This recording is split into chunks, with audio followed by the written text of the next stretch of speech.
création des îles du Pacifique. Il y a longtemps, tous les habitants d'un village étaient devenus très égoïstes.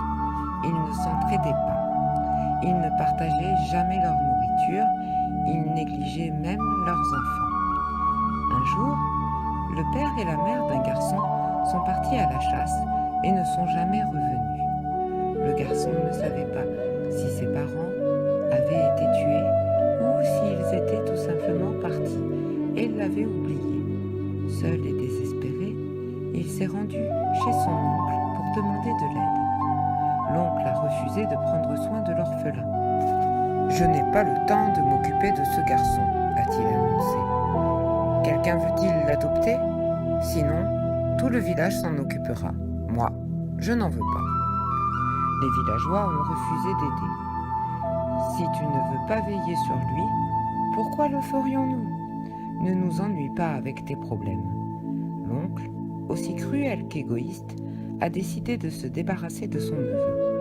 Il l'a emmené au bord de l'eau et l'a mis dans un canot. « Cette nuit, tu dormiras ici. Tu seras à l'aise. L'air est plus frais qu'à l'intérieur. » Quand le garçon s'est endormi, l'oncle a poussé le canot et l'a regardé flotter vers l'océan au gré du courant. « Je ne le reverrai plus, » s'est-il dit, satisfait.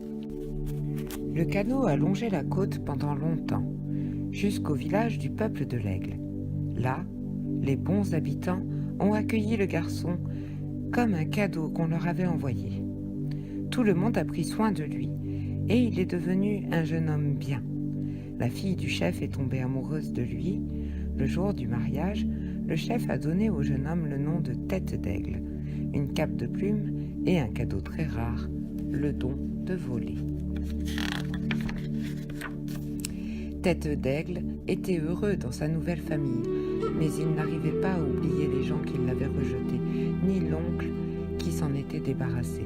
Ce mauvais souvenir revenait le tourmenter jour et nuit. « Je dois retourner dans ce village », a-t-il dit à sa femme. « Je le dois. » Tête d'Aigle a revêtu sa cape de plumes et s'est envolé vers le lieu de son enfance.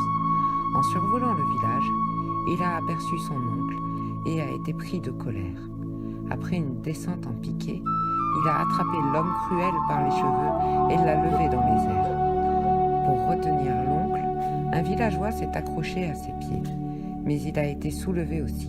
Bientôt, tous les villageois étaient suspendus les uns aux autres et transportés ailleurs. Au-dessus de l'océan, Tête d'Aigle a laissé tomber les villageois dans l'eau, un à un. Vous ne vouliez pas vous aimer et vous occuper les uns des autres quand vous étiez ensemble, leur a-t-il dit. Maintenant, vous serez séparés à tout jamais. En tombant dans l'eau, chaque villageois est devenu une île. C'est pourquoi, au large de la côte du Pacifique, il y a aujourd'hui